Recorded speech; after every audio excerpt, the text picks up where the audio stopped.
All right, welcome back. Thanks for joining us again. This is Newspaper Review. And Daily Fanimo is still with us. Together, we'll dive in stories that made it to the cover pages of the dailies. And of course, the U.S. elections are, one of the most important story so far in the dailies for today, as the United States are um, out there to cast their votes. Well, let's take headlines from the dailies and then reel them out, and then we'll visit them one after the other.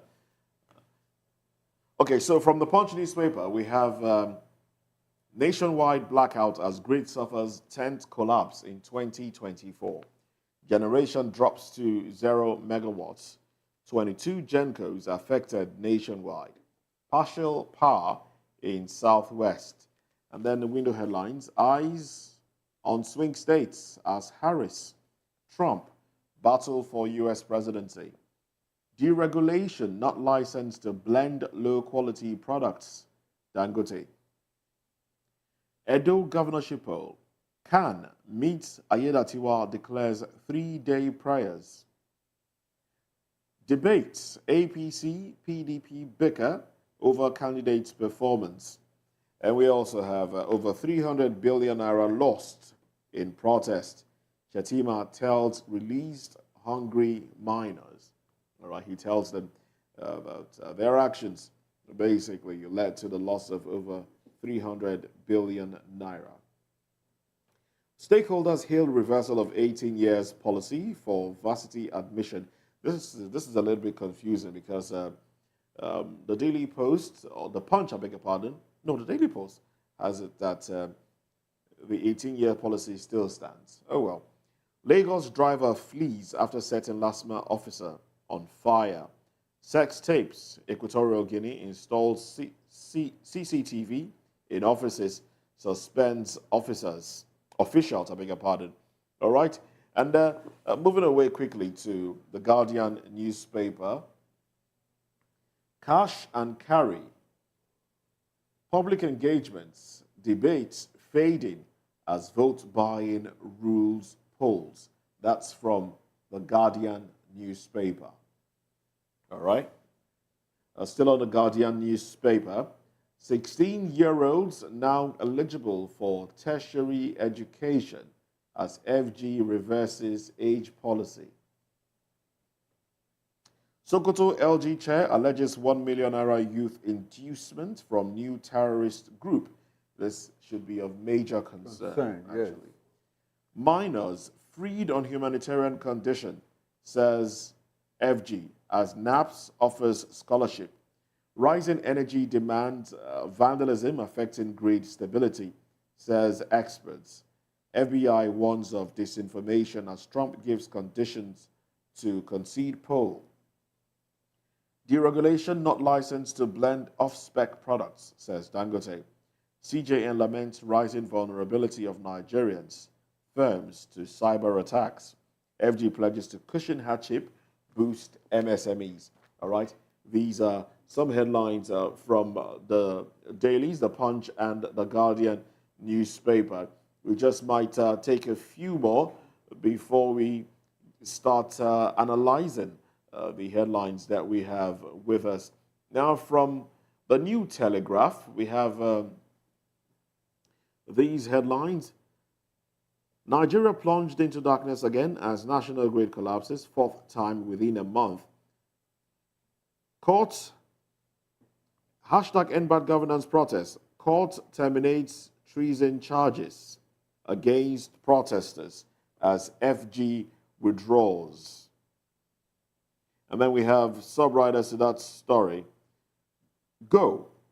Be responsible citizens. Tinubu tells pardoned suspects.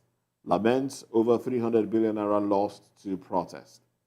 We'll probe how minors were treated in police detention. Egbetokun. Private school owners offer scholarship to released minors. All right. FG reverses 18 years age limits for varsity admission to 16 years. Says education system will be 80% practical. Over 22,700 certificates from fake Togo. Benin universities remain voided. And also we have Okowa, PDP demands total overhaul, reform of EFCC. LG poll, Abia LP blames electoral loss on party crisis. Sex scandal, Equatorial Guinea restricts WhatsApp. Corruption, Zimbabwe bans police from using mobile phones on duty. All right. And then at the bottom strip there, WHO identifies 17 pathogens as top priorities for new vaccine development. All right. Well, there are some other headlines still from the paper. All right. So from the New Telegraph, we still have the window headlines here. Citizens without insurance access to get FG's financial protection. Citizens without insurance access to get FG's financial protection. Tinubu decorates acting Chief of Army Staff Oluyede with new rank. Why forfeited illicit arms pose security threats? Ribadu. And also LG Autonomy. Governor Sule scraps joint account in compliance with Supreme Court judgment. Presents 156.6 billion naira 2024 supplementary budget to National Assembly. Ondo Guba, we are fully ready for election. INEC chair says stakeholders will inspect sensitive materials. All right. So these are the headlines. And we have service disruption. CBN orders banks to get approval before upgrading systems. Chevron unveils plans to increase crude exploration in Nigeria. All right. So these are the headlines from the New Telegraph. Did we touch on some of the dailies or dive into? Okay, let's touch on Daily Independent before we start analyzing. Daily Independent has its banner headline, hashtag End Bad Governance Protest. Go and be responsible citizens. Tinubu tells 119 pardon suspects. Urges Kaduna, Kanu government to anchor their rehabilitation, reintegration. Their release demonstrates Tinubu's compassion for masses, governors. And then window headlines, PDP calls for total overhaul of EFCC Act, accuses agency of picking on key opposition leaders. Tinubu promotes acting chief of army staff to lieutenant general. All right. And then still from the Daily Independent, hashtag End Bad Governance, security institutions need strengthening on how to handle minors, MBF. APC describes Atiku as most infamous election loser in Africa. So, excuse me. Sowolu empowers 1,200 Lagos artisans with work tools after skill enhancing program. National Grid suffers partial disturbance, TCN. Dangote to Pinnacle Oil, deregulation, not licensed to blend off-spec products. And then another bold headline there, Education Minister reverses 18-year entry age for varsity admission. And then bottom strip, oil spillage, cancer, now common feature in Bayelsa, says Diri. All right, I think these are more than enough headlines to reel out. Well, gentlemen, National Grid, one of the headlines on all the dailies, of course, it cuts across the National Grid. It's the 10th time that the grid is the 10th time this year. No, this one is not a collapse. So what is this one? It's a partial disturbance. Partial what? Disturbance. Disturbance. Yes. You know the funny That's thing according is, to TS. you know the funny thing is, the straight face you keep when you say some of When he this, wants to be mischievous. he just keeps a straight face. What did I do here? Do I work with TSN? Am I their spokesperson? The TSN said it is not a collapse. It says it's a partial disturbance. Partial disturbance. So maybe Who is disturbing maybe the engineer here can tell us zero. When have I become an engineer? No, you're a TSN engineer. You can tell us the difference between collapse and partial disturbance, sir. When I told you that we need to hear from CME, the contractor working on our transmission lines, you said it is federal government will talk to. Now you know why I called you an engineer. Go ahead, sir. For me, we need to engage the contractors. Let us know what the problem is. Identifying the problem will lead us to solution to the problem. Is it vandalism? Is it difficult terrain? Is it not embarrassing that we are blaming, we are blaming people for vandalizing these things? Shouldn't there be some sort of protection? And we are even putting it on national dailies. Yes. The NSA, the minister comes out in public on TV to say, look, the collapse of the national grid is as a result of vandalism, and goes ahead to tell us that people working on the grid cannot even venture to some sections because of insecurity. Isn't it embarrassing, really? It's a national shame. But that's the reality on ground today. I'm sure if this thing persists, the contractors may go back to their country. Because it's apparent that there is difficulty in solving this problem. It is one thing for the contractors to deploy equipment and men to sites. And it's another thing that as you are installing, they are destroying, they are vandalizing. And the question I keep asking is, those who vandalize this equipment, the lines, where do they sell? And who buys? Who buys? I wanted to ask the same question. Who sells and who buys? Who buys? And what is the job of DSS? Intelligence. Intelligence. The failure of intelligence in unveiling these people. Because if there is no incentive of market, there won't be tendency to steal. Well, there's a demand because there's a supply. That's what I'm saying. If there's no supply, there won't be demand. There is demand. And if there is no demand, there won't be supply. So until we get to this route, then we may not get out of this incessant either disturbance or collapse or whatever you call it. Okay, well, you still expectations for the U.S. elections? Expectations? Donald Trump gave haven't we reasons. gone beyond the expectations now? Donald Trump gave reasons why he will concede. Results are trickling in, Yes. and then Trump is in the lead. No, but I'm asking, why is he giving conditions that will make him concede?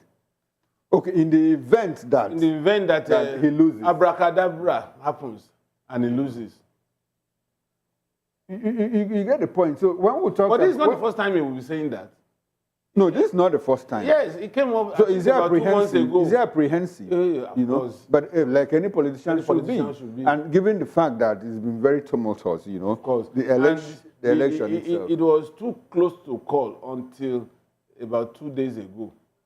No, even at that, even the 2 days ago, until they get into the electoral college voting, it's difficult for one to say, look, this is the way it will go. Yes. You know, but like you see, one thing about Trump that I like, I said that I like him for some reasons.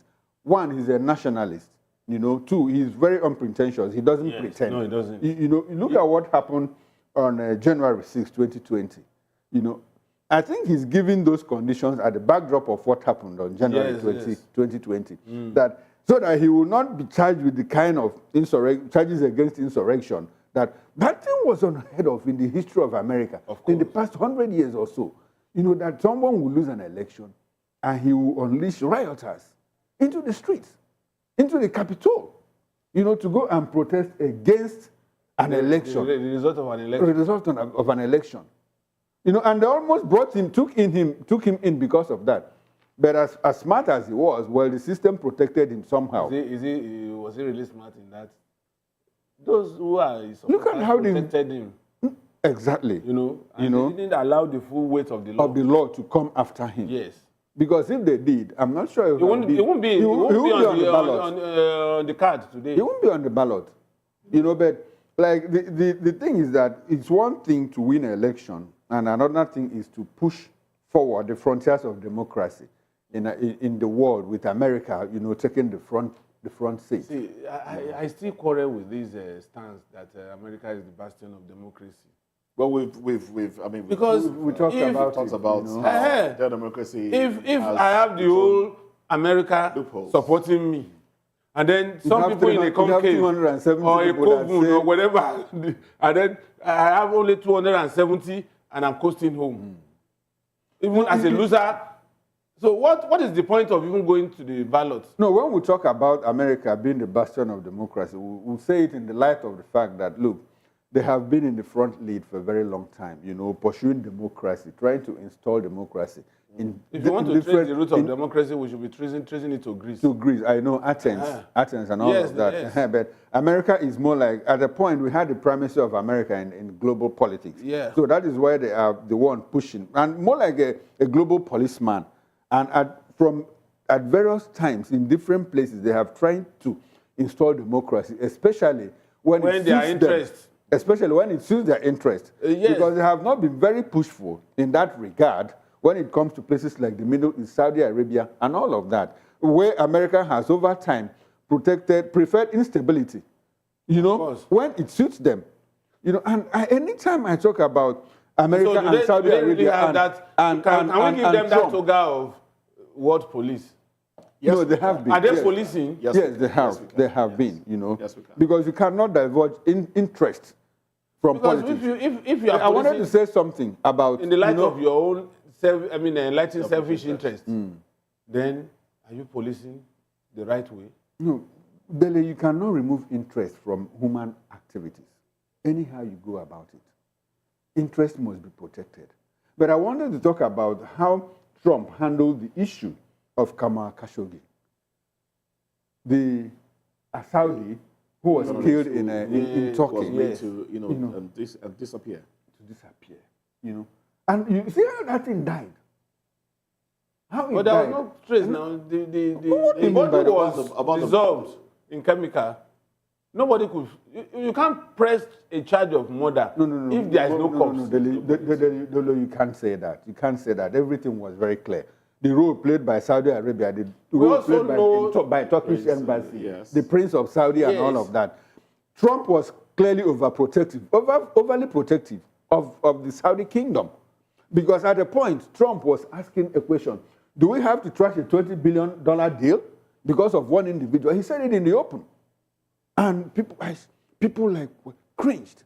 How could an American president say this? But because of the primacy of America in global politics, others couldn't push further in that direction. And that thing is a side reminder to me that, look, Trump is clearly not a Democrat. And he doesn't He's pretend capable about of that. anything. He's a Nothing is businessman. beneath He's a businessman. Well, let's move away from American issues. We will revisit them in the course of time. Let's come back to the protesters, the End Bad Governance protesters. 76 of them. We hear that the numbers are even more. In some dailies, I think we some report about said it's 113. 119. 119 in some dailies.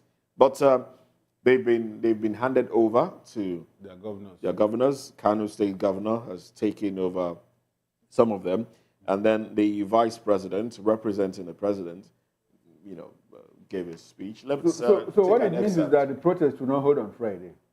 No, These people have been released. Those He has are not other- said that. Those are some other ones. Okay, some other ones. Some other ones are still in one detention. Lemmy or so. Yes, some other ones are still in detention. Well, the vice president did say, and we touched on this during VOP This Morning show, says over 300 billion naira lost in protests.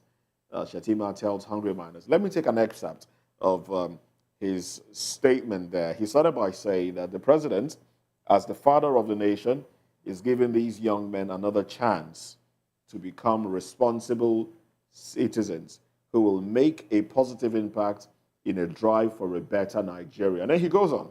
He says, I would like to admonish you, young men, not allow yourselves be used to perpetrate violence and destroy public and private property.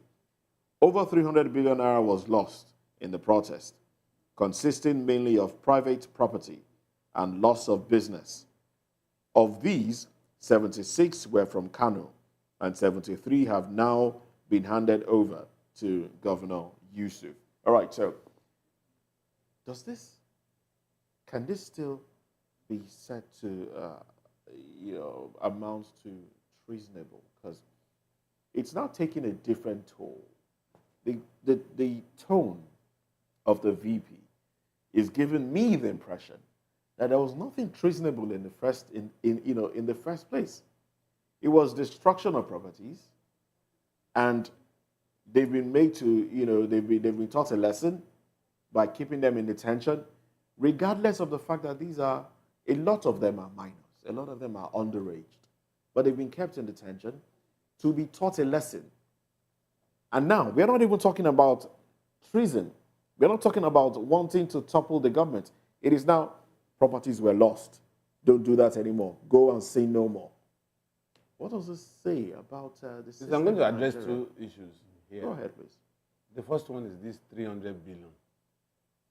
What was the statistics the vice president was relied on to come up with 300 billion? No, MBS will have given him that figure now. National Bureau of Statistics. Yes. No, because the vice president cannot just wake up and say we lost.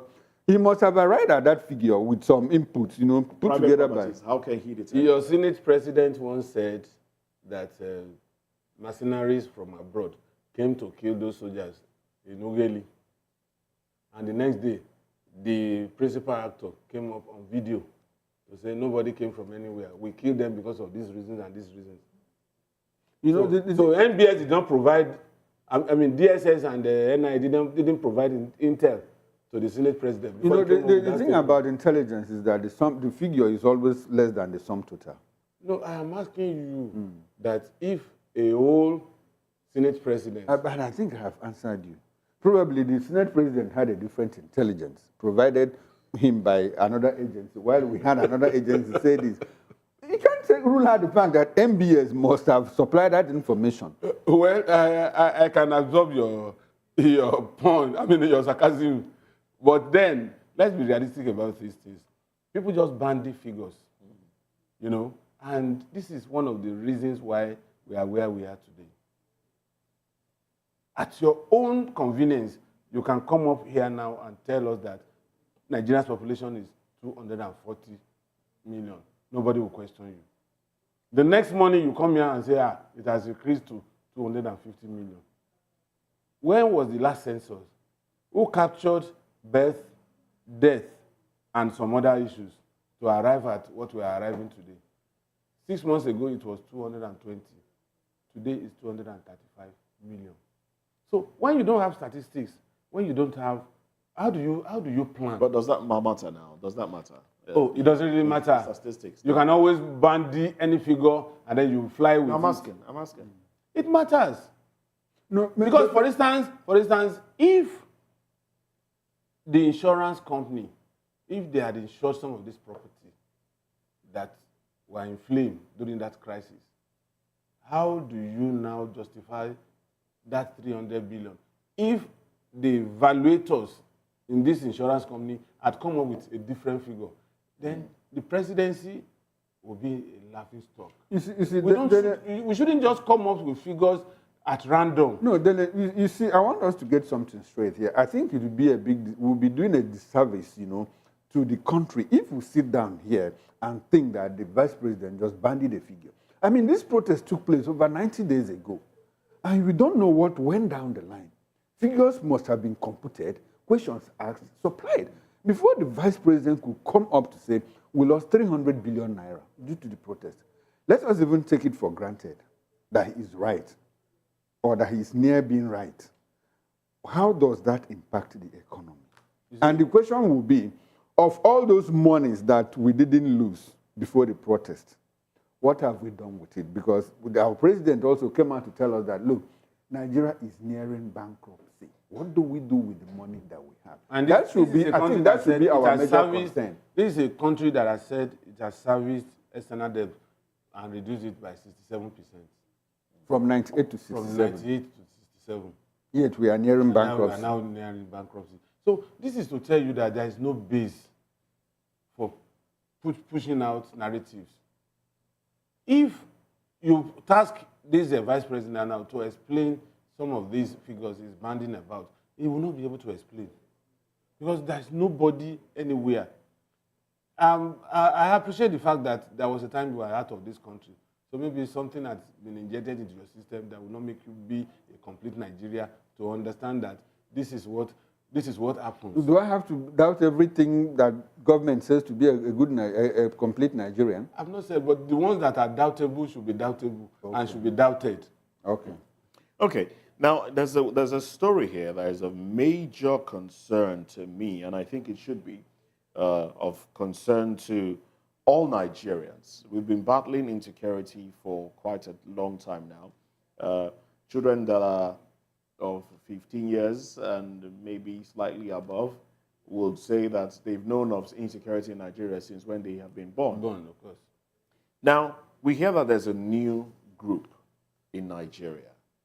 The Sokoto local government chairman has alleged that there's a new group, and they are called Lukarawaya or Lukarawaya, something like that.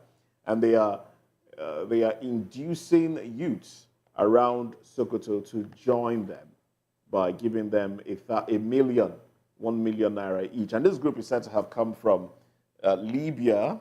You know, they migrated from Libya to Niger, you know, into Nigeria, and they are holding camp. Now, let's not forget that not too long ago we heard about, even though the story was later debunked, that a certain part of Nigeria was taken over. The military camp was taken over by bandits, and you know, camps were installed there. About 8 different camps. That story was, debunked later, but now we have a certain forest area in Sokoto State. It's been taken over, according to the local government chairman.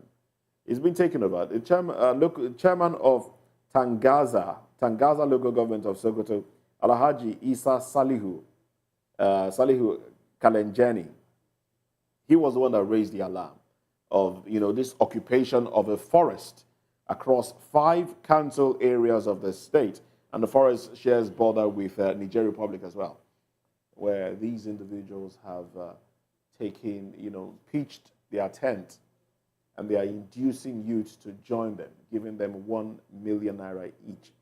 Now, let's juxtapose that with these underaged that have been exposed to activity, to criminal gangs that might be angry with the government now that they are out.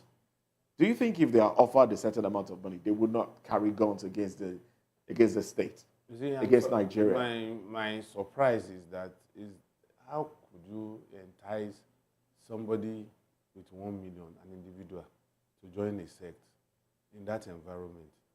That is what I found unbelievable. Why? Because there's so much. I keep telling people, Poverty. if you don't go to the cold north, you won't understand what poverty means.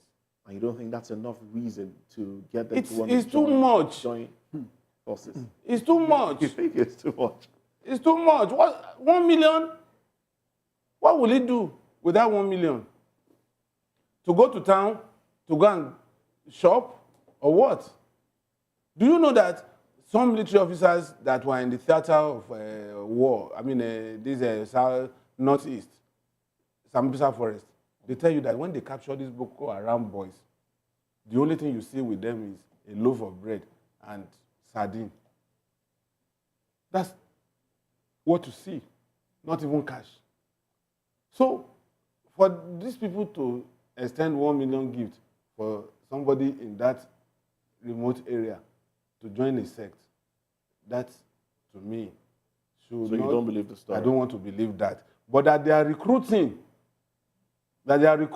youngsters to join the sect, it's something that is worrisome.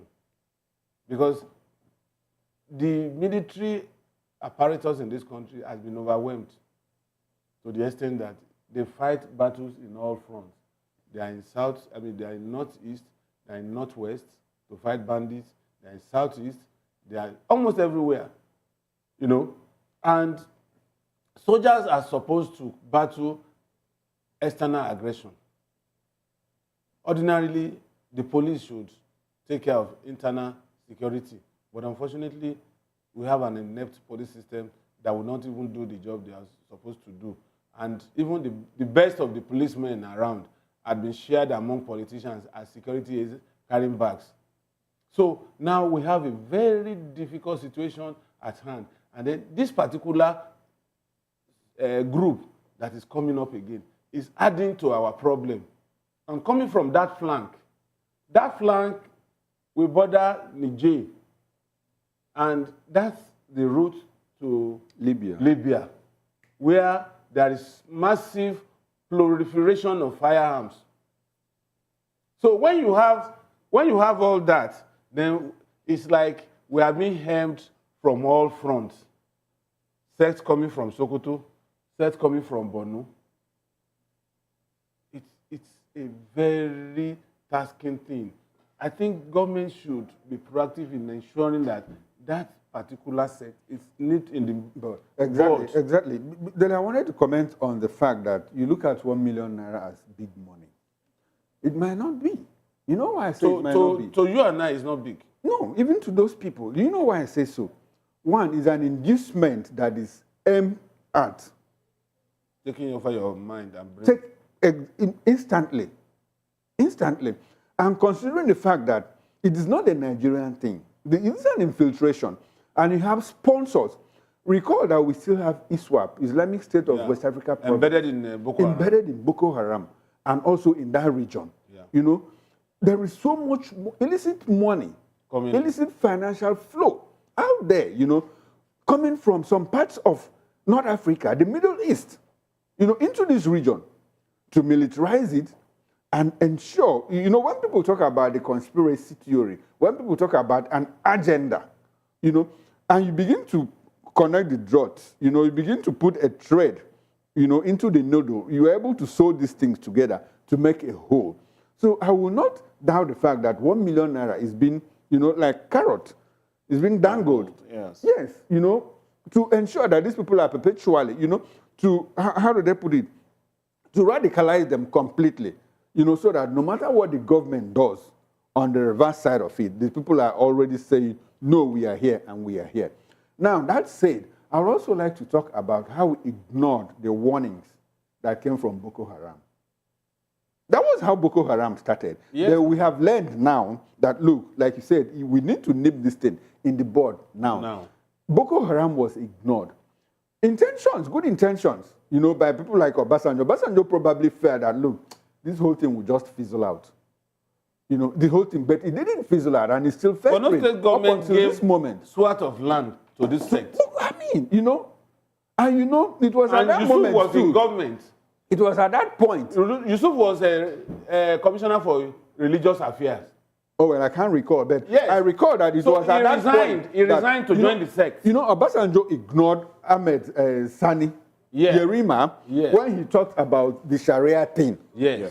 And because Obasanjo ignored it and thought, well, it's a Sokoto, it's a Zamfara thing, it didn't fizzle out. Do you know why it fizzled out, so to say? It fizzled out because Boko Haram took the shine of that. Sharia. And you know what? Boko Haram at that point insisted that Boko Haram has come to ensure that they apply Sharia in all parts. All the parts of the north. All the north. And shortly before that, we went into elections. Yeah. And we saw politicians, you know, who now took it, morphed it for their campaign. Into their campaign and all of that. And unfortunately, that was how the thing was left the control of people that even started it.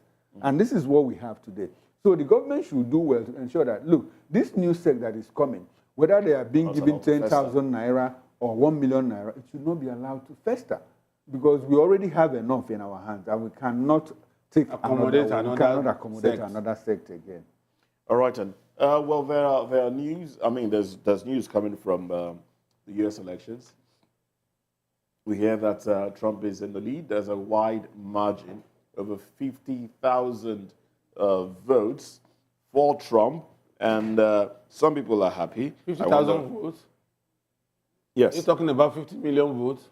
I'm trying to get the figure. Which, yes, that's we have that one on the screen. About 60.9%. He's in the lead with about 60.9% in comparison to. Okay. That's the college vote. Okay. Well, we have. So he has only 4 to costume. Oh, he's at He's already 266 266. electoral college votes, and then Kamala Harris has 195. So he's in the lead there. Okay. All right then. Well, that one. All right. So that figure. So a few more, and we might have Trump being declared president of the United States. I wonder why Frank is happy. Honestly, I don't know. I'm wondering too. Are you going to be the Maybe he's the spokesperson. not just, or maybe the treasurer of the finance or secretary or what? Frank The secretary will of tell finance. us when he comes up at 10. He will tell us Why he's the happy. impact, The implication of the Trump will win, have you know? on businesses around the world. No, on him first. Well, Because the excitement is infectious. He's a businessman, so we need to know the implication on Economy, on the dollar, and other things and like that. how it will impact Nigerians. Will Nigerians be impacted? When We have over a million naira, a million we had an population. ex-ambassador say that on the papers that any win, whether Trump or Harris, it will not impact on Nigeria, and you disagreed. You said you don't agree with me. Yes, But so how will it? I don't think it will impact in Nigeria in any way. So you agree with the man? Yes, that it will not impact. It will have absolutely no. So I'm wondering why Nigerians So are falling on top why of are themselves. the likes of our business analysts? And our colleague Peter Anosike. Well, Frank will tell us. He will tell us if it's a dollar, if the exchange rate. I know before he got into office, a lot of Nigerians trooped to the U.S. But the policies that he reeled out at that time affected their stay in the U.S. Will that be the case this time around?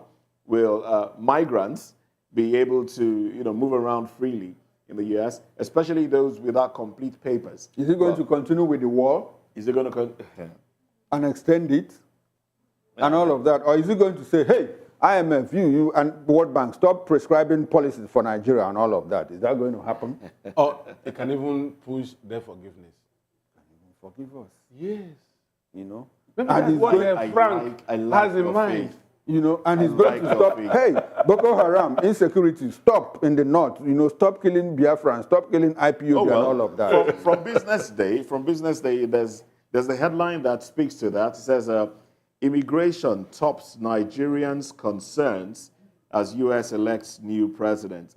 Nigerians get 28% of U.S. job visas in 2023.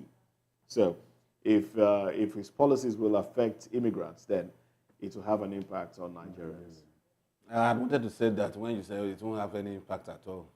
Okay, and this man is pushing. There's this Pushing back ideology. There's this ideology that he might put an end to the movement of LGBTQ. Well, we wait to see how all of that plays out. He has never hidden his disdain. He has, that, yes, of course. He has never hidden that. Well, wait to see how all of it plays out, the U.S. elections. Oh, well, some headlines from the Business Day. Frontier Exploration Fund faces scrutiny amid oil production struggles. The regulation not licensed for off-spec petrol importation, Dangote tells Pinnacle. Haulage charges jump 100% as congestion delays cargo evacuation. Telcos slow network investment to reduce FX losses. All right, so these are some more headlines from Business Day. I think we need to talk about this reduction of age limit. Okay. For admission into university. 18 to 16. 18 to 16. You see, if you ask me, I would have preferred the 18 years as minimum age for entry to university. And I'll tell you why. A 16-year-old has not been formed enough to withstand, especially the way we train our children these days. We are as parents, in the last 20, 25, 30 years, we've been overprotective of our children to the extent that majority of our children cannot withstand what goes out in the streets. I bet you some parents cannot allow their children, even at 16, to move from one end of the street to the other without having an eye on that child. And then when you throw this kind of children to the university all alone, what happens beyond your nose is something that you cannot describe. I've seen parents that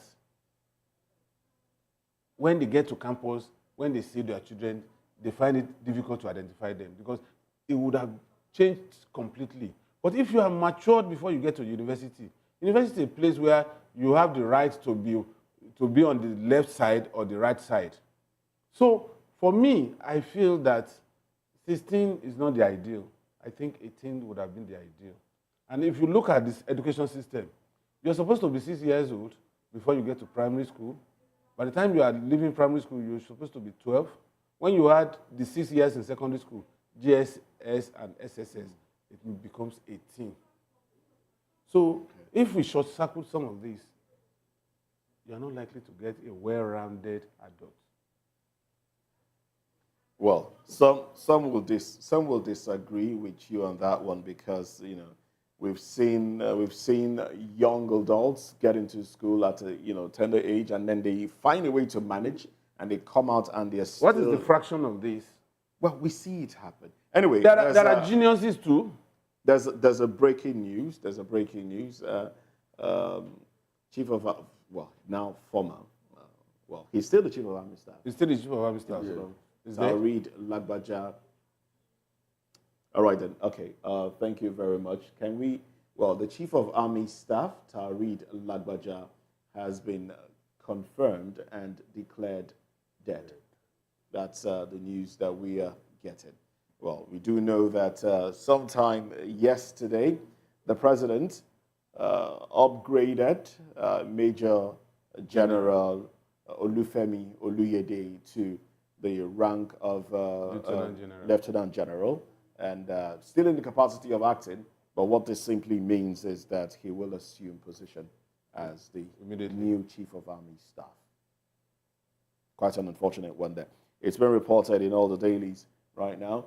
Chief of Army Staff, Tarid Lagbaja, is dead.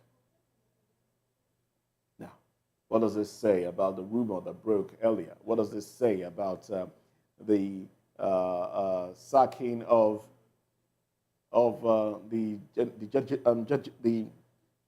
those that were laid off, the 15 of them. The 15 of them. What does this say about that? What does this say about the appointment of an acting chief of army staff? And what does this say? That was last Wednesday. What does this say about the upgrading of an acting chief of army staff to the position of a lieutenant general, acting chief of army staff? What does this say about all of this being shrouded in secrecy? Well, Moses, these things say a lot about who we are as a people and how we manage information, especially the ones that concern the health of individuals, people in public places, people in positions of authority. When the news broke out, not a few Nigerians actually believed that Lagbaja was dead. Many Nigerians believed that Lagbaja was dead, that the army was just trying to play, to spin it out of, out of what they couldn't manage, what they couldn't handle. And it was the same military authorities that came out to say, look, we don't have any position in the army for that of acting chief of army staff. But when we went back in history, we discovered that few people had occupied that position, and not too long ago. Shortly after that, the same government came out to appoint someone as acting chief of army staff. Yesterday, he was decorated with his new rank of lieutenant general. And just 24 hours, in fact, less than 24 hours after that, we are now told that the chief of army staff, Lagbaja, Tarid Lagbaja, is dead. Well, we prayed for him. We prayed for his quick recovery. Unfortunately, like I normally say, that death is an end that awaits everybody. Well, may his soul rest in peace, and ask God to accept his soul in his bosom. Mm.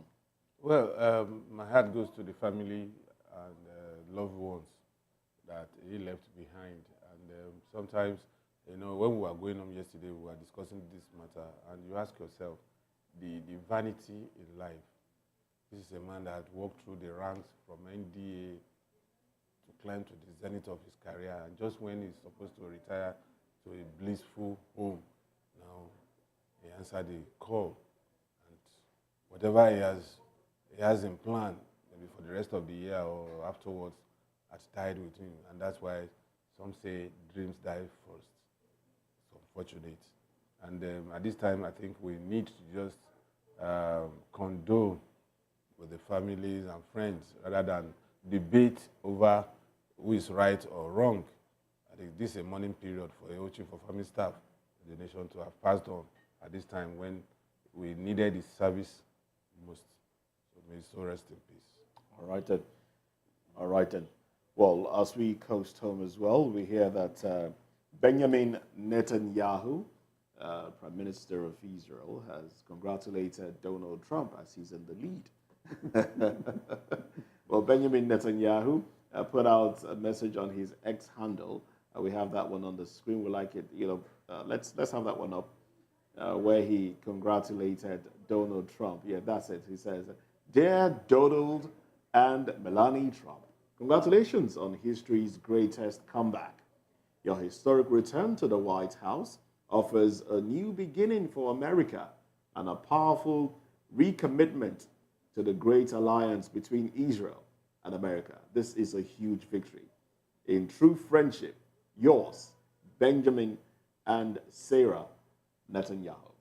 All right, so there you have it. Trump is obviously in the lead with congratulatory messages flying around already. I mean, well, he's the first. He's the first. If Benjamin has congratulated Trump, I think the deal is done, So let me also congratulate Donald Trump. And I think it's not just a win for Trump, it's a win for Israel. A lot of could it also be a win for Russia? To an extent, it could be a win for Russia. Because as violent, so to say, that Trump politics is, you discover that he uses the violence also to make peace. You can't take that away from him. Why I say that is a win for Israel is the fact that some people also believe that the October 7th attack was premeditated against Trump. And the fact that people like Iran clearly doesn't want Trump. The attack against Israel by Iran. How would Iran, North Korea, want Trump? Exactly. Because he was the nuclear deal between Iran and the CPOA. He was the one that, first of all, he came and dismantled it, yanked it off, and all of that.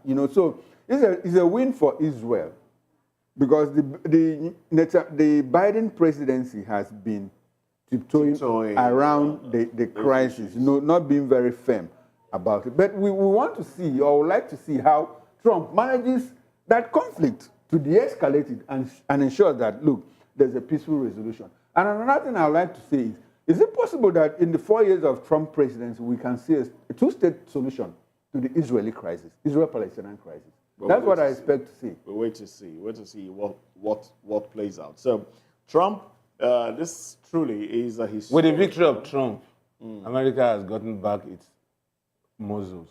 You think so? Yes. Let's see how it pans out. Let's see how it pans out. Let's see how it pans out.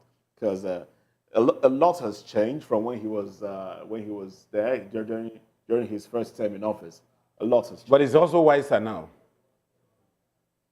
More discreet, you mean to say? Well, it's not likely to be as brash with as all it his was. acts during the campaign.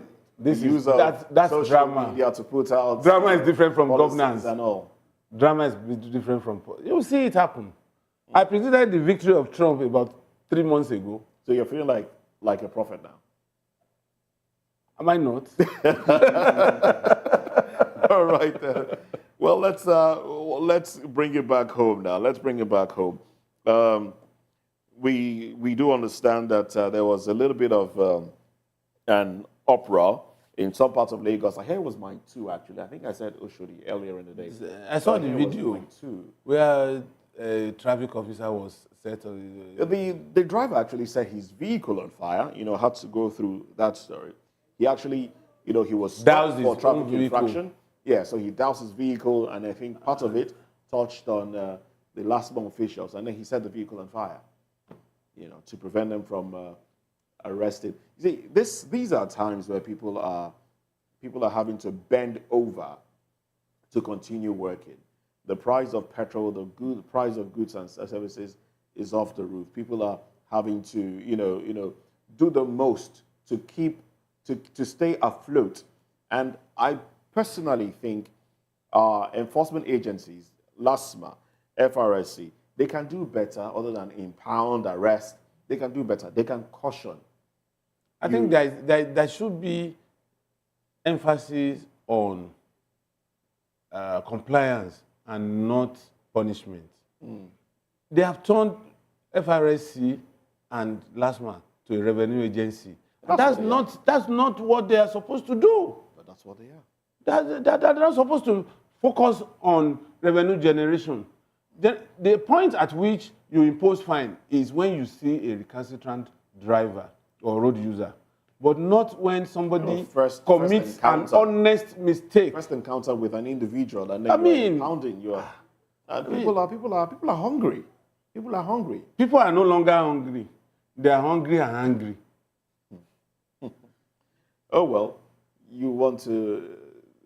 No, I think we talked a bit about it in the morning, and it's about the attitude of some agencies of government, like FRSC, VIO, LASMA. Something happened in Enugu last week, where VIO officials were chasing a bus driver, and the bus driver also overreached himself, and in the process there was an accident.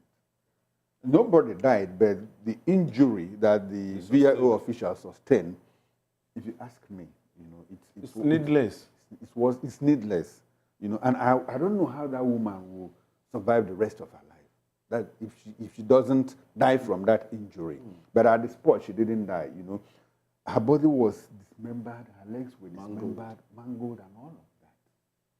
So, and this is not a one-off. This happens all the time. There's a revenue target given to them that they have. I think the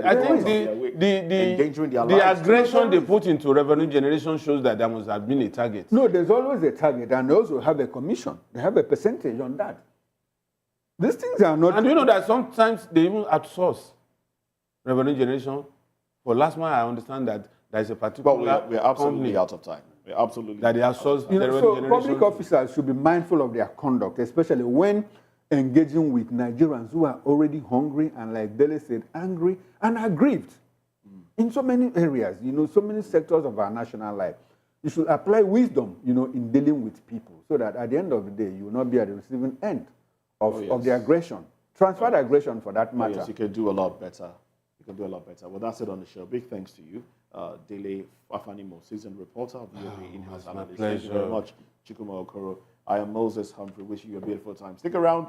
Frank Fagbo joins us, comes up in about 5 minutes for business hour, and he will tell you a lot more about the U.S. elections. Join us again then. Bye for now.